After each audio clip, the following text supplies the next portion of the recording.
مفتی کامل، مفسر، فقیہ، محدث، یہ سب ہونے کے بعد 15ویں سال کی آپ کی عمر مبارک تھی. میں شروع سے چل رہا ہوں آپ کی سیرت طیبہ پر. 15ویں سال کی عمر تھی، آپ کے والد ماجد سید ابراہیم رحمۃ اللہ تعالی علیہ کا وصال ہوا. آپ کے انتقال کے فوراً بعد ہی 15 سال کی عمر میں تخت شاہی پر آپ کو بٹھا دیا گیا. بادشاہت کا تاج آپ کے سر پر رکھ دیا گیا. کسی نے یہ نہیں کہا کہ 15 سال کا بچہ کیا بادشاہ بنے گا، بلکہ اس وقت کے جتنے سرور تھے، بڑے بڑے کج کلاه تھے، سبوں نے اپنے سر جھکا لیے، اس لیے کہ مخدوم اشرف سمنانی رضی اللہ تعالیٰ 15 سال کی عمر میں جب کرسی شہنشاہیت پر جلوہ بار ہوئے تو آپ کے فیصلوں کو دیکھ کر کے لوگ اش اش کر جاتے تھے. آپ کے احکامات کو دیکھ کر کے ایسا لگتا تھا جیسے کوئی 80 سال کا تجربہ کار بادشاہ اس کرسی پر بیٹھا ہوا. 15 سال کی عمر میں بادشاہت آپ کے کندھوں پر آ چکی تھی، لیکن اس بادشاہت کو آپ نے سرے سے انکار ہی نہیں کیا، ختم ہی نہیں کیا، بلکہ اس کو سنبھالا. کتنے سال؟ 10 سال تک اس عدل کی کرسی پر آپ قائم رہے اور پورے سمنان کو عدل و انصاف سے بھر دیا. پوری دنیا میں اس وقت سمنان کا سکہ چلنے لگا اور ہر کوئی یہ کہتا تھا کہ اور تو اور بادشاہ بیٹھتے ہیں کرسیوں پر، لیکن سمنان کی کرسی ایسی ہے جس پر نائب رسول اور آل رسول بیٹھا ہوا ہے. یہ کرسی سمنان کی کرسی کی خصوصیت تھی. رسول اللہ کا بیٹا بیٹھا ہے اور رسول اللہ کا نائب بن کر بیٹھا ہے. علم دین کا وارث بھی ہے اور زہد و اتقا بھی ہے اور اللہ رب العزت کی عطا کردہ بے شمار نعمتوں سے سرفراز بھی ہے. مخدوم اشرف سمنانی رضی اللہ تعالیٰ 10 سال اس کرسی شہنشاہیت پر جلوہ بار رہے. اس کے بعد معاملات ایسے تھے کہ اس بادشاہت کی کرسی پر رہتے ہوئے بھی آپ کا دل رات کے وقت مصلی کی طرف لگا رہتا. دن بھر اگر رعایا کے معاملات دیکھتے، وزراء سپاہیوں کے حالات دیکھتے، رات کے وقت آتے اور تنہائی میں پوری رات مصلی پر گزار دیتے تھے. رات کا ایک مختصر حصہ آپ سونے کے لیے رکھتے، بلکہ 1/3 حصہ مکمل عبادت الہی کے لیے آپ نے وقت کیا تھا. ہے کوئی آج کا تھوڑے سے پیسے جس کے پاس آئیں وہ کھڑا ہو کر کے دکھائے رات کو؟ یہ بادشاہت جس کے پاس ہے وہ ساری سلطنت کا بار ان کے کندھوں پر ہوتا ہے، پوری رعایا کا بوجھ ان کے کندھوں پر ہوتا ہے. یہ سب چیزیں رکھنے کے باوجود مخدوم اشرف سمنانی رضی اللہ تعالیٰ عنہ کی زندگی میں کبھی آپ یہ نہیں پاؤ گے کہ انہوں نے رعایا کی خدمت کرتے کرتے کبھی اپنے رب کی نافرمانی کر دی ہو یا اپنے رب تبارک و تعالیٰ کی عبادتوں میں کمی کی ہو. کبھی نہیں. دل اس میں لگا ہی رہتا. اور آج کے حالات کے اعتبار سے میں آپ کو بتاؤں، غربا اور مساکین کا عبادت کرنا تو ٹھیک ہے، اسی لیے مسجدوں کی صفوں میں زیادہ طور پر غربا نظر آتے ہیں. غریبی اچھی بھی ہے اور کبھی کبھار غریبی یہ زحمت بن جاتی ہے اگر یہ کفر کی طرف لے جائے. اللہ تبارک و تعالیٰ اتنا دنیا میں رکھے کہ عزت کے ساتھ حلال کھائیں اور حلال کے ساتھ ہمارا خاتمہ ہو. یہ زندگی اچھی ہے، لیکن جانتے ہیں جن کے پاس پیسوں کی چربی آئی، یہ چربی اتنی موٹی ہو جاتی ہے کہ ان کو نمازیں بھاری پڑتی ہیں، رات کا گزارنا تو دور کی بات ہے. آؤ میں ایک طرف اس بادشاہ اعظم کا ذکر کروں جو سمنان کی کرسی پر فائز ہے، اور ایک طرف وہ جس کو دنیا کی ایک چھوٹی سی کرسی دی گئی. جیسے ہی اس کو نیتا کی کرسی ملی، سب سے پہلا کام جو ہوگا وہ یہ ہوگا کہ اپنے پیسوں کا انبار ان لٹیروں پر خرچہ کرے، شراب کے لیے، جوئے کے لیے، اور اڈے سجائے جائیں رات بھر. آج تقریباً نیتاؤں کے حالات اس طرح کے ہیں. میں سب کی بات نہیں کرتا، اکثر و بیشتر اپنا پرائیویٹ ایک ہاؤس بناتے ہیں فارم ہاؤس کے نام پر، یا پھر کہیں کلب ہوگا جہاں پر یہ رات بھر اپنے پیسوں کا اسراف کرتے رہیں گے. کرسی اسی لیے انہوں نے حاصل کی کہ راتوں کو عیاشی کی جائے، اور سمنان کی کرسی اس لیے حاصل کی گئی تھی کہ مصلی پر دل کی لذتیں حاصل کی جائیں، اپنے رب کی بارگاہ میں لذتیں حاصل کی جائیں. میرے عزیزوں، دنیا جس کے پاس آئی ان میں سے بہت کم ایسے لوگ ہیں جو امتحان میں کامیاب ہو جاتے ہیں، ورنہ اکثر کو اس دنیا نے، اس دولت نے رب تبارک و تعالیٰ سے دور کر دیا ہے. ہم نے تاریخ میں یہ بات بھی بڑی بارگاہ رسول کریم صلی اللہ تعالیٰ علیہ وسلم میں ایک شخص حاضر ہوا، اس نے کہا غریبی اتنی ہے کہ پہننے کو کپڑے نہیں ہوتے. حضور نے فرمایا صبر کر تیرے لیے اس میں اچھائی ہے. بار بار اس نے دعا کی, درخواست کی. اللہ کے حبیب صلی اللہ علیہ وسلم نے ایک بکری دی اور کہا جا اس میں اللہ تجھے برکت دے.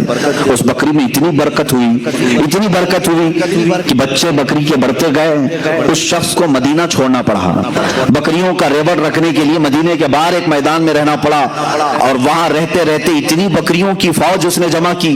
حضور اکرم صلی اللہ تعالی علیہ وسلم نے سال میں زکوٰۃ طلب کرنے کے لیے اپنے عاملین کو بھیجا. کہا اللہ رب العزت کا حکم ہے جس کے پاس 100 بکریاں ہو اس میں سے 5 بکریاں زکوٰۃ میں نکالی جائیں. جب اس شخص کے پاس آئے عاملین زکوٰۃ تو حساب لگایا گیا تو کئی 100 بکریاں صرف زکوٰۃ میں جا رہی تھی. اس نے منع کر دیا کہ میں اتنی بکریاں زکوٰۃ میں نہیں دے سکتا. یہ وہی شخص ہے جو اپنی کمزوری اور غربت کی درخواست لے کر کے, شکایت لے کر کے بارگاہ رسول میں حاضر ہوا. اس کے بعد صدیق اکبر رضی اللہ تعالیٰ عنہ کے زمانے میں بھی اس شخص نے زکوٰۃ نہیں دی. یہاں تک کہ روایات میں یہ ملتا ہے حضرت عمر فاروق رضی اللہ تعالیٰ عنہ کے زمانے میں ایک طوفان ایسا آیا کہ اس کی ساری بکریاں مر گئیں, پورا کا پورا ختم ہو گیا, اور یہ جیسا تھا ویسے ہی ہوا, اور نفاق کفر کی حالت میں اس کی موت ہو گئی. میرے عزیزو, کبھی کبھار مال اللہ اور اس کے رسول سے دور لے جاتا ہے. اسی لیے قرآن نے کہا انما اموالکم واولادکم فتنہ, تمہاری اولاد اور تمہارا مال تمہارے لیے آزمائش ہے. اللہ تمہیں یہ دے کر آزماتا ہے کہ جب میں تجھے مال دے دوں تو میری بارگاہ کے ساتھ لگا رہتا ہے, یا پھر چھوڑ کر کے دنیا کا تو طلبگار ہو جاتا ہے. عزیزان گرامی, سیدنا عمر فاروق رضی اللہ تعالیٰ عنہ کے گھر میں جب کبھی تحفے آتے, دولت آتی تو رونے لگ جاتے. آج دولت کی کس کو ضرورت نہیں ہے, ہم کو بھی ہے, آپ کو بھی ہے. ہم کماتے ہیں گھر چلانے کے لیے. امیر المومنین عمر فاروق رضی اللہ تعالیٰ عنہ کے گھر جب کچھ بڑا تحفہ آتا یا دولت آتی تو رونے لگ جاتے. پوچھتے کہ کیوں؟ فرماتے ہیں دولت جب بھی آتی ہے تو ساتھ میں اللہ کا امتحان بھی آتا ہے. مولا مجھے آزمانا چاہ رہا ہے, کہیں میں اس کے جمع خرچ کے حساب کتاب میں اللہ کی عبادت کو نہ بھول جاؤں. ہم نے دیکھا ہے حساب کرتے کرتے تو رات گزر گئی, 2 رکعت پڑھنے کی توفیق نہیں مل سکی. مخدوم اشرف سمنانی رضی اللہ تعالیٰ ان دولت مندوں میں سے نہیں تھے, ان سرمایہ داروں میں سے نہیں تھے جن کو اپنی دولت کی جمع اور خرچ کو حساب کرتے کرتے راتیں گزر جاتی ہوں, بلکہ یہ رعایا کے بھی معاملات دیکھتے اور رات کو اپنے رب کے حضور بھی حاضر ہوتے تھے. ظاہر سی بات ہے یہ سلسلہ زیادہ دن تک چلتا نہیں. 2 چیزیں ایک ساتھ چلانا بہت مشکل امر ہے. حضرت خضر علیہ السلام سے آپ کی ملاقات ہوئی. سیدنا خضر علیہ السلام سے ایک دن ملاقات ہوئی. انہوں نے آپ کو اویسی اشغال کی اجازت دی. اویسی ایک سلسلہ ہے, حضرت خواجہ اویس قرنی رضی اللہ تعالیٰ عنہ کے معمولات اور ان کے وظائف اس سلسلے میں دیے جاتے ہیں. اجازت بھی آج بھی اس کی دی جاتی ہیں. اویسی اشغال کی اجازتیں دیں اور کہا ایک اسم اعظم کا ذکر کرنا لیکن زبان نہ ہلانا. حضرت خضر علیہ السلام نے اس کی مشق کرائی. کس کو؟ مخدوم اشرف سمنانی رضی اللہ تعالیٰ عنہ. وہ ذکر اس طرح کا ہوتا کہ زبان نہیں ہلتی لیکن دل سے اسے کہا جانے لگتا. اس میں اللہ ہے یا اس میں اعظم جو بھی انہیں تعلیم دی گئی. ایک وقت ایسا آیا کہ اس کی مشق کے بعد آپ جہاں بیٹھتے مخدوم اشرف سمنانی رضی اللہ تعالیٰ عنہ, آپ کی زبان بند ہوتی, دل سے وہ ذکر کی آواز آنے لگتی تھی. جو لوگ قریب ہوتے وہ سنتے تھے. یہ پاس انفاس اس کو کہتے ہیں, سانسوں کو روک لینا, یہ بھی اس میں تعلیم دی جاتی.